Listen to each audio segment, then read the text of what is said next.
Hey everyone, welcome back to our new session. अभी हम लोग कर रहे हैं ऑपरेटिंग सिस्टम और इसमें हम लोग मेमोरी मैनेजमेंट वाले टॉपिक को देख रहे थे और उसमें हम लोग नॉन कंटिग्यूअस एलोकेशन को देखे और उसमें सबसे पहला हमारा जो था सिंपल पेजिंग, उसको भी हमने कम्प्लीटली पढ़ लिए हैं। और अब हम लोग थोड़ा सा आगे बढ़ते हैं और हम बात कर रहे थे पेजिंग के परफॉर्मेंस का।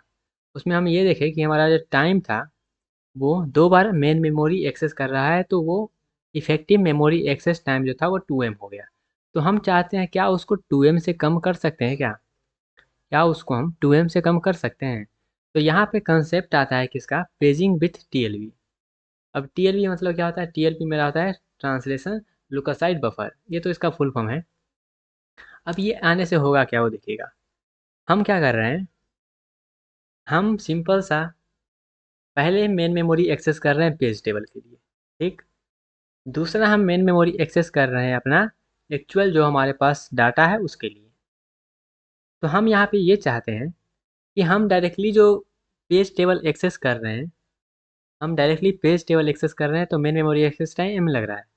तो हम पेज टेबल एक्सेस ना करके हम TLB का यूज़ कर लेंगे, मतलब कैश मेमोरी का हम लोग यूज़ कर लेंगे, ताकि हमारा जो हो हम मेन मेमोरी के एक्सेस ना करना पड़े हमको।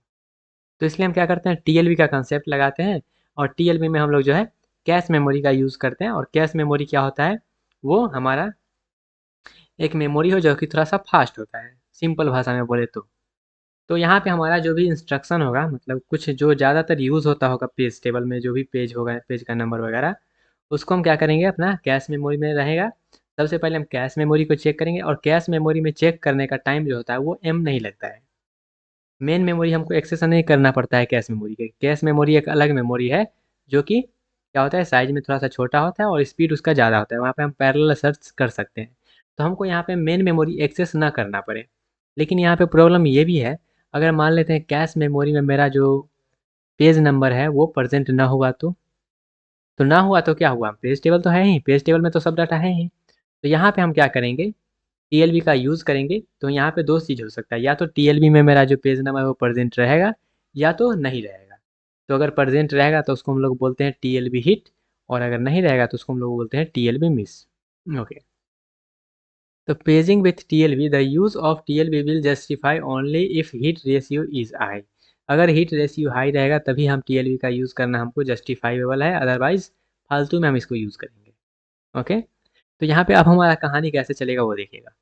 हमारा कहानी पहले कुछ इस तरह से चल रहा था। CPU जो है वो जनरेट कर रहा था हमारे पास वर्चुअल एड्रेस, जिसमें हमारा पास जो है पेज नंबर रहता था और ऑफसेट रहता था।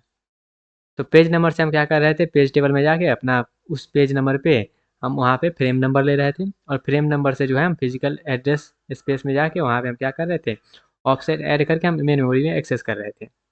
पहले हमारा ऐसा कहानी चलता था। लेकिन अब कहानी कुछ ऐसा चलेगा कि हमारा CPU जो है वर्चुअल एड्रेस तो जनरेट करेगा ही, और वर्चुअल एड्रेस में हमारा जो है पेज नंबर और ऑफसेट तो रहेगा ही। तो अभी यहाँ पेज नंबर जो है, इसको सबसे पहले हम कहाँ खोजेंगे, तो इसको सबसे पहले खोजने जाएंगे हम TLB में। TLB में अगर प्रेजेंट हुआ तो अच्छी बात है, नहीं प्रेजेंट हुआ तो हमारा जो पेज टेबल में तो सब है ही। तो सबसे पहले हम जाएंगे और खोजेंगे TLB में। सबसे पहले TLB में जाएंगे और TLB में मेरा पैरेलल सर्च होता है, मतलब एक बार में ही सब सर्च कर लेगा कि है कि नहीं। तो सर्च कर लिया। सर्च करने के बाद अगर सपोज करिएगा यहाँ पे है प्रेजेंट, तो मेरा TLB क्या हुआ, हिट हुआ। तो TLB हिट हुआ तो यहाँ से हमको डायरेक्ट फ्रेम नंबर मिल गया। यहाँ से डायरेक्टली हमको फ्रेम नंबर मिल गया। तो यहाँ से अगर हमको डायरेक्टली फ्रेम नंबर मिल गया तो हम क्या करेंगे, यहाँ से हम जो है फ्रेम नंबर लेके उस फ्रेम नंबर में ऑफसेट ऐड करके हम क्या करेंगे, फिजिकल एड्रेस ले लेंगे और मेन मेमोरी को एक्सेस कर लेंगे। तो यहाँ पे टाइम क्या हुआ, यहाँ पे टाइम तो मेन मेमोरी को तो एक्सेस करना ही है लास्ट में, ठीक है। लेकिन यहाँ पे हमारा एक्स्ट्रा जो मेमोरी एक्सेस हो रहा था मेन मेमोरी, यहाँ पे वो चीज़ नहीं हो रहा, क्योंकि यहाँ पे हम क्या कर रहे हैं, कैश मेमोरी को एक्सेस कर रहे हैं। कैश मेमोरी से मेरा डाटा मिल जा रहा है। तो ये TLB हिट हो रहा है तो। लेकिन अगर सपोज करिए हम यहाँ पे आए खोजने के लिए और ये जो है TLB में वो है ही नहीं पेज नंबर, तो क्या हुआ, TLB मिस हो गया। TLB मिस हो गया तो हम क्या करेंगे, फिर से यहाँ पे आएंगे और यहाँ पेज टेबल में अब हम खोजना स्टार्ट करेंगे। तो यहाँ पे मेरा मेन मेमोरी एक्सेस टाइम लगेगा ही, और फिर से यहाँ पे भी लगेगा ही। तो नॉर्मल जो मेरा था वर्क, उसमें तो 2M लगेगा ही लगेगा। लेकिन यहाँ पे एक्स्ट्रा TLB लगाने से ये हुआ कि अगर मेरा TLB प्रेजेंट रहेगा तो मेरा टाइम जो है वो 2M से कम लगेगा। ओके। तो यहाँ पे कितना टाइम लगेगा, तो यहाँ पे टाइम हम कैसे कैलकुलेट करें उसको ध्यान दीजिएगा। तो यहाँ पे कुछ कुछ टर्म पहले डिफाइन कर लेते हैं, जैसे मेन मेमोरी एक्सेस टाइम है उसको हम एम बोल रहे हैं, टीएलबी का एक्सेस टाइम है उसको हम सी बोल रहे हैं, इफेक्टिव मेमोरी एक्सेस टाइम है जो हमारा पहले 2m था, टीएलबी का अगर हिट रेशियो है तो उसको हम एक्स बोल रहे हैं, और टीएलबी का मिस रहेगा तो 1 - x। ओके, तो यहाँ पे इफेक्टिव मेमोरी एक्सेस हम निकालेंगे कैसे? तो यहाँ पे निकालने के लिए सबसे पहले हमको ये देखना है कि सबसे पहले हम कहाँ खोजते हैं। तो सबसे पहले हम खोजने जा रहे हैं टीएलबी में। तो टीएलबी में दो केस हो सकता है, या तो हिट होगा तो हिट को हम एक्स बोल रहे हैं, या तो मिस होगा तो x-1, या फिर 1 - x इसको लिखिए, 1 - x, 1 - x, यही दो चीज़ हो सकता है। टीएलबी में या तो हिट होगा या तो मिस होगा। अगर हमारा हिट हो गया, मतलब हमारा हिट हो गया तो क्या करेंगे, हिट हो गया तो हम डायरेक्टली जो है, डायरेक्टली हम क्या कर रहे हैं, डायरेक्टली हम मेन मेमोरी को एक्सेस कर रहे हैं।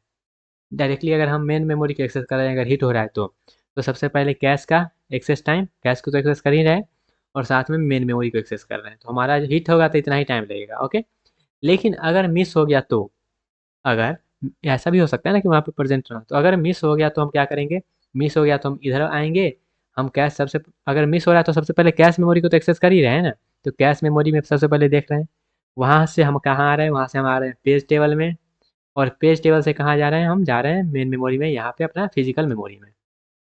तो यहाँ पे हो जाएगा क्या, यहाँ पे हो जाएगा C+2m, अगर मिस हो रहा है तो इफेक्टिव मेमोरी एक्सेस टाइम मेरा यही होता है कि हम जो है यहाँ पे, को हटा दे थोड़ा सा, ओके, यहाँ पे हम क्या करेंगे, सबसे पहले देखेंगे हिट वाला। ओके, ये मेरा क्या है, तो लिख देते हैं, ये क्या है, ये है मेरा हिट वाला है, और ये क्या है, ये मेरा मिस वाला है। अगर हिट होगा तो हम क्या करेंगे, C+m टाइम लगेगा, लेकिन अगर मिस हो गया तो C+2m लगेगा। तो टीएलबी का यूज़ अगर हम कर रहे हैं तो अगर हीट रेशियो ज़्यादा है तभी अच्छा है, अदरवाइज टाइम जो है ये 2m से भी ज़्यादा ले लेगा। ओके, ये टीएलबी का कंसेप्ट समझ में आया। इसमें क्वेश्चन किस तरह से रहेगा, क्वेश्चन इस तरीके से पूछ सकता है कि टीएलबी का अगर हम यूज़ करें तो उसका जो है इस तरह से जो है डायग्राम वगैरह होगा वो बनाने के लिए, या तो हो सकता है आपको न्यूमेरिकल दे सकता है कि हाँ इस तरह का सब कुछ दिया गया है, हीट रेशियो दिया गया है, तो आप जो है कैलकुलेट करें इफेक्टिव मेमोरी एक्सेस टाइम, इस तरीके से क्वेश्चन आ सकता है।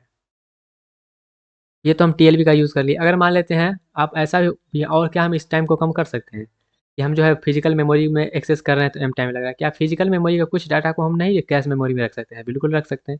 जैसे हम टीएलबी का यूज़ कर रहे हैं तो उसी तरीके से हम क्या करेंगे, यहाँ पे फिजिकल के लिए भी टीएल का यूज़ करेंगे, जैसे पेज टेबल के लिए हम यूज़ करिए टीएलबी का, उसी तरह से जो है हम मेन मेमोरी के लिए एक्सेस करेंगे, ये फिजिकल मेमोरी के लिए क्या करेंगे, पीएसी का यूज़ करेंगे, फिजिकल एड्रेस कैश का यूज़ करेंगे। तो यहाँ पे हमारे कहानी क्या चलेगा, अब हमारे कहानी जो है इस तरीके, इतना कहानी तो पहले था ही मेरा, इतना कहानी तो था ही कि हम क्या कर रहे हैं, अपना टीएलबी में जा रहे हैं, टीएलबी से अगर मिल गया तो हिट हुआ, नहीं मिला तो मिस हुआ, इतना तो था ही। ओके, अब थोड़ा सा आगे करते हैं कहानी को।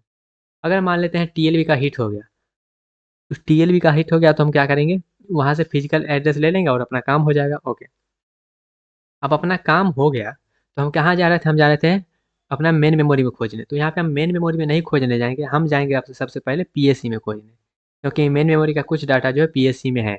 अगर पीएससी में मिल गया मेरा तो उसको हम बोलेंगे पीएससी हिट, अगर पीएससी में नहीं मिला तो उसको हम बोलेंगे पीएससी मिस। अगर मिस हुआ तो हम मेन मेमोरी में जाएंगे, और अगर हिट हो गया तो हमको वहाँ से डायरेक्टली मिल जाएगा डाटा। तो अब क्या होगा, इफेक्टिव मेमोरी एक्सेस टाइम। तो अब इफेक्टिव मेमोरी एक्सेस टाइम होगा, सबसे पहले हम क्या करेंगे, टीएलबी में देखेंगे मिल रहा है कि नहीं, सबसे पहले टीएलबी का आएगा, तो टीएलबी में हम देखेंगे सबसे पहले मिल रहा है कि नहीं, तो टीएलबी का हिट और टीएलबी का मिस, टीएलबी का हिट और टीएलबी का मिस हो गया। अब टीएलबी के अगर मान लेते हैं हिट हो गया, पहला केस में आते हैं, टीएलबी हिट हो गया तो कहाँ जाता है, टीएलबी हिट हो गया तो हमारे सबसे पहले लग रहा है सी टाइम, जिसको हम लोग C1 बोल रहे हैं। ओके, उसके बाद हम क्या कर रहे हैं, उसके बाद हम जो है ये वाला एक्सेस कर रहे हैं, यहाँ पे पीएससी में आ रहे हैं। तो पीएससी में भी दो केस हो सकता है, या तो हिट होगा या तो मिस होगा, पीएससी में भी। तो पीएससी का हिट और पीएससी का मिस। ओके, पीएससी का अगर हिट हो गया तो हम C2 टाइम लगेगा, अगर मिस हो गया तो हम क्या करेंगे, C2+m मेमोरी में जाएंगे। ओके, ये तो हमारा हो गया हिट वाला सब केस। अब आते हैं हम यहाँ पे टीएलबी अगर मिस हो गया तो टीएलबी अगर मिस हो गया तो C1 टाइम तो लग ही रहा है टीएलबी को सर्च करने में, साथ में m टाइम और लगेगा पेज टेबल को एक्सेस करने में। ओके, पेज टेबल को एक्सेस कर लिया और यहाँ पे आ गए फिजिकल में, तो फिजिकल में आ गए तो फिर से यहाँ पे जो है पीएससी को अब एक्सेस करेंगे, तो पीएससी का एक्सेस टाइम हिट और मिस का, हिट का और मिस का, तो इस तरीक़ा से हम क्या करेंगे, पूरा स्टेप बाय स्टेप जो है सभी एक्सेस टाइम को देखेंगे और इस तरह से हम इसको ड्रॉ करेंगे। ओके, आई होप आपको ये चीज़ क्लियर हुआ होगा। तो गाइज़ बस सिंपल सिंपल सा आगे स्टेप बाय स्टेप बढ़ जाना है, इससे आपको जो अच्छे से समझ में आ जाएगा। वहीं पे अगर जो है आप थोड़ा सा इधर उधर किए तो गड़बड़ा जाएगा। जैसे हम स्टेप बाय स्टेप गए, पहले हिट हुआ, इसका हिट और इसका मिस लिए, फिर आगे बढ़े तो फिर वहाँ पर भी 2 केस आ रहा है, इसका हिट हो सकता है, इसका मिस हो सकता है, तो वहाँ पर भी 2 केस देखें, हिट का देखें, मिस का देखें, और हमारा जो है जो रिलेशन है वो यहाँ पे बन के आ गया है। तो क्वेश्चन दे सकता है, या तो इस पे आपको थ्योरेटिकल भी आ सकता है कि इसको बारे में लिखने के लिए किस तरह से काम होगा वो बताने के लिए। क्लियर हुआ? क्लियर हो जाना चाहिए। तो ये तो हमारा रहा कि हम किस तरह से, अगर टाइम हमारा पैरामीटर है कि पेजिंग में हमारा टाइम ज़्यादा लग रहा है, तो ये हम ये सब मेथड से हम क्या कर सकते हैं, टाइम कम कर सकते हैं। लेकिन अगर हम स्पेस की बात करें कि स्पेस हमारा जो कंज्यूम हो रहा है पेजिंग में, कितना स्पेस कंज्यूम हो रहा है, तो यहाँ पे थोड़ा सा देखिएगा, गौर करिएगा। हमारे पास ये एक एग्जांपल है कि लॉजिकल एड्रेस जो है 32 बिट का है और फिजिकल एड्रेस जो है 4K का है, 4KB का है। तो यहाँ पे हमारा पेज टेबल का जो साइज होगा वो अप्रोक्सीमेट जो है 2 के पावर 20, मतलब 1M, 1 मिलियन मेरा क्या है, पेज टेबल का साइज है। ओके, अगर यहाँ पे हम टोटल पेज टेबल का निकाल लें, पेज टेबल निकाल लें, तो यहाँ पे सपोज करिए पेज टेबल का एंट्री जो है, पेज टेबल का साइज तो निकल गया 2M। ओके, वहीं अगर हम पेज टेबल की एंट्री की बात कर लें, तो यहाँ पे हमारा क्या हो जाएगा, 1M तो क्या है, 1M तो मेरा पेज टेबल का साइज है, और साथ में 4KB का एक एंट्री है, तो क्या हो गया, 4MB हो गया। तो एक प्रोसेस जो है वो 4MB लेगा मेमोरी में। लेकिन सपोज करिए अगर 100 प्रोसेस आ गया तो 400 MB तो सिर्फ 100 प्रोसेस ही ले लेगा। तो ये स्पेस भी थोड़ा सा क्या है यहाँ पे, क्या इस स्पेस को हम इससे कम कर सकते हैं क्या? अभी इतना स्पेस लग रहा है, क्या इस स्पेस को हम कम कर सकते हैं क्या? तो अगर आप स्पेस को कम करने जाइएगा, तो यहाँ पे मेरा जो पेज टेबल का साइज है वो किस पे डिपेंड कर रहा है, वो डिपेंड कर रहा है N/E पे। ओके, मतलब नंबर ऑफ हमारा कितना पेज है और उसमें कितना एंट्री है। तो यहाँ पे हम कह सकते हैं पेज टेबल एंट्री मेरा साइज जो है वो डायरेक्टली प्रोपोर्शनल टू N है, मतलब हमारा जितना नंबर ऑफ पेजेस है। तो यहाँ से हम क्या करेंगे, यहाँ से हम रिलेशन लेंगे कि मेरा N जो है वो डिपेंड करता है पेज टेबल के साइज पे। N बराबर हम लोग पढ़े थे logical address space divide by page size. तो यहाँ से हम रिलेशन निकालेंगे तो मेरा N जो है वो इन्वर्सली प्रोपोर्शनल हो रहा है तो पेज साइज पे, मतलब पेज साइज जितना कम रहेगा उतना मेरा N का वैल्यू क्या रहेगा, ज़्यादा रहेगा। तो यहाँ पे पेज टेबल साइज जो है डायरेक्टली प्रोपोर्शनल टू N हो रहा है और N inversely proportional to page size का हो रहा है।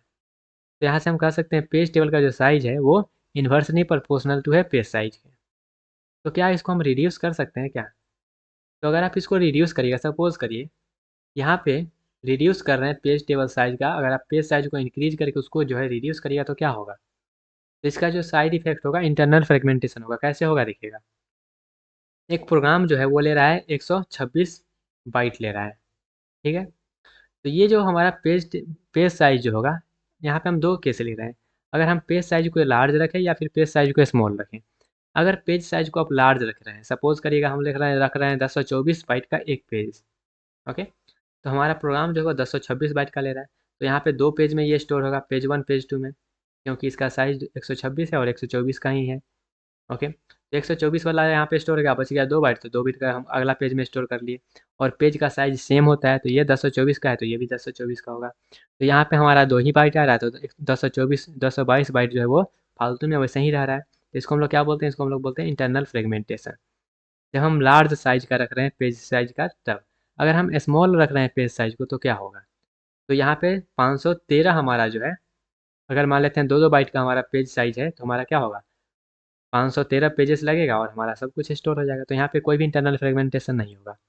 तो हम अगर रिड्यूस कर रहे हैं हम अगर पेज साइज को इंक्रीज कर दे रहे हैं तो क्या होगा, हमारा इंटरनल फ्रेगमेंटेशन होने का चांस रहता है। ओके, ये क्लियर हुआ? तब यहाँ पे ये क्वेश्चन आ सकता है कि हम कितना साइज रखें, ऑप्टिमल पेज का साइज क्या है, ना ही ज़्यादा छोटा रहना चाहिए ना ही ज़्यादा बड़ा रहना चाहिए। ओके? तो यहाँ पे मेरा virtual address space S byte का लिए है, जनरलाइज कर रहे हैं, पेज टेबल एंट्री ई है, पेज साइज हम पी ले रहे हैं, और ऑप्टिमल पेज साइज हमारा क्या होगा वो निकालना चाहते हैं। तो हमारा पेज टेबल साइज बराबर हमारा क्या होता है, एस बाई पी। हम यहाँ पे निकाले थे N/P होता है, N बराबर मेरा क्या होता है, N बराबर होता है virtual address space divide by page size, यही होता है। तो यहाँ पे हम क्या किए हैं, डिवाइड कर दिए हैं एस बाई पी, एस मेरा क्या है virtual address space divide by P, और इंटू ई कर दिए हैं N/E। उसके बाद हम यहाँ पे मेरा इंटरनल फ्रेगमेंटेशन आ रहा है P/2 बाइट का, इंटरनल फ्रेगमेंटेशन सपोज करिए यहाँ पे आ रहा है P/2 बाइट का। तो टोटल ओवरहेड क्या हो गया, टोटल ओवरहेड हो गया page size divide by internal fragmentation. इसको हमको मिनिमम करना है। मतलब मेरा जो इंटरनल फ्रेगमेंटेशन है, सपोज़ करिए हमारा इंटरनल फ्रेगमेंटेशन जो है ना, आधा पेज टेबल इंटरनल फ्रेगमेंटेशन में जा रहा है। हमको इसको मिनिमाइज़ करना है, तो मिनिमाइज़ करने के लिए क्या करते हैं, डिफरेंशिएट करके उसको 0 के बराबर करते हैं। इसको क्या करिएगा, इसको डिफरेंशिएट करिए विथ रिस्पेक्ट टू p, और उसको क्या करिए 0 के बराबर करिए, तो हमारा जो है p का वैल्यू देखिएगा तो आपका आ जाएगा रूट अंडर s इंटू ए। p बराबर मतलब ऑप्टिमल पेज साइज बराबर रूट अंडर 2 s मेरा क्या है, पेज टेबल का एंट्री है। s क्या है, तो वर्चुअल एड्रेस स्पेस है। तो इस पे भी क्वेश्चन आ सकता है कि हमारा जो ऑप्टिमल पेज साइज है क्या होना चाहिए, और इस तरीक़े से आपको पैरामीटर देकर पूछ सकता है। ओके, क्लियर हुआ? आई होप आपको ये क्लियर हुआ होगा। इतना सारा जो है पेजिंग के बारे में हम लोग डिस्कस कर रहे हैं। फिर अगला जो है पेजिंग, ये भी समझ लीजिए हमारा अगला मेथड है कि हम हैश पेजिंग का भी यूज कर सकते हैं, हैश्ड पेजिंग या फिर पेजिंग विथ हैशिंग। ये हैशिंग क्या होता है, ये आप डाटा स्ट्रक्चर में पढ़िएगा, तो आप यहाँ पर भी यूज कर सकते हैं। जैसे हैशिंग में हम लोग क्या करते हैं, हैश फंक्शन में मेरा पास करते हैं, पास करने के बाद वहाँ से हमारा इंडेक्स देता है, उस इंडेक्स में हम जाकर क्या करते हैं, डाटा को स्टोर करते हैं, डाटा को सर्च करते हैं। सेम उसी तरीक़ा से यहाँ पे हम क्या करेंगे, पेज टेबल डिवाइड अगर हम डिज़ाइन कर रहे हैं हैशिंग के थ्रू, तो यहाँ पे हमारा हैश्ड पेज टेबल होगा, हैश्ड पेज टेबल होगा। और अगर मान लेते हैं हैशिंग में हमारा कोलिजन भी आता है, तो कोलिजन आ जाएगा, तो वहाँ पे हम कोलिजन को सॉल्व करने के लिए हम यूज़ करेंगे किसका, हम लोग चैनिंग का यूज़ करेंगे। हम लिंक लिस्ट बना के जो चैनिंग बनाते हैं उसको हम यूज़ करेंगे अगर कोलिजन आता है तो अगर हैशिंग हम कर रहे हैं, पेजिंग में अगर हम हैशिंग का यूज़ कर रहे हैं, तो हम हैश पेज टेबल बनाएंगे, मतलब रहेगा टेबल, लेकिन वहाँ पे हैश फंक्शन के थ्रू हमारा क्या होगा, वो टेबल बन के आएगा। इसका उतना पूछेगा नहीं, बस आपको बस पता होना चाहिए, जी इस तरीक़ा से भी हमारा हो सकता है। तो हैश पेज टेबल में थोड़ा-सा जो है स्पेस ऑप्टिमाइज़ हो जाता है, लेकिन टाइम जो होता है वो ज़्यादा लगता है। क्योंकि सबसे पहले हैशिंग करो, उसमें कोलिजन आ जाए तो कोलिजन को रिज़ॉल्व करो, फिर हमारा मेन मेमोरी को एक्सेस करो, इतना सारा काम हो जाता है। जैसे कि हम सीपीयू से कहाँ जाते हैं, सीपीयू से हम गए वर्चुअल एड्रेस स्पेस पे, वर्चुअल एड्रेस स्पेस पे वहाँ से हम जो है हैश फंक्शन पास करेंगे, और हैश फंक्शन पास करने के बाद हैश टेबल में जाएँगे। हैश टेबल से हम देखेंगे जो हमारा जो डाटा है, पेज टेबल है, पेज न हमारा जो पेज है वो कहाँ पे है, उसका फ्रेम नंबर लेंगे। फ्रेम नंबर लेने के बाद हम क्या करेंगे, अपना फिजिकल एड्रेस को एक्सेस करेंगे। लेकिन यहाँ पे दिक्कत ये है कि सर्चिंग टाइम थोड़ा-सा ज़्यादा लगेगा, मतलब टाइम यहाँ पे हमारा ज़्यादा लगेगा, किसमें, हैश्ड पेज टेबल में, इसलिए हम इसको भी यूज़ नहीं करेंगे उतना। आई होप आपको ये सब चीज़ क्लियर हुआ होगा। हैशिंग क्लियर हुआ क्या होता है, पेजिंग क्लियर हुआ क्या हुआ है? तो ये सब हमारा कंसेप्ट रहा गाइस नॉन कंटीग्यूअस एलोकेशन का, जिसमें हम लोग जो है पेजिंग अपना देखे हैं, पेजिंग में भी हम अलग अलग वेराइटी का देखे हैं। उसके बाद आगे हम मूव करेंगे मल्टी लेवल पेजिंग, मतलब पेजिंग तो हम कर ही रहे हैं, साथ में स्पेस को ऑप्टिमाइज करने के लिए हम कैसे मल्टी लेवल पेजिंग पे जाएंगे उसको। ओके, ये सब हम क्या कर रहे थे, जैसे हम यहाँ पे सबसे पहले हम ये देखें हमारा पेज टेबल का साइज कितना हो सकता है। उसके बाद इस साइज को हम रिड्यूस करने के लिए, मतलब मेरा काम जल्दी हो उससे हम जो है हैश पेजिंग का यूज़ कर लिए। और अब हम लोग यूज़ करेंगे अपना मल्टी लेवल पेजिंग का स्पेस को ऑप्टिमाइज़ करने के लिए। ओके, क्लियर हुआ? आई होप आपको ये क्लियर हो गया होगा। तो जो भी फार्मूला है, जो भी टर्म है उसको याद रखिएगा, क्योंकि इससे जो है क्वेश्चन ज़्यादातर पूछे जाते हैं। ओके, मिलते हैं अपने अगले सेक्शन में, जहाँ पे आगे के कंटिन्यू करेंगे हम टॉपिक को। तब तक के लिए bye bye, ta-ta, take care and all the best.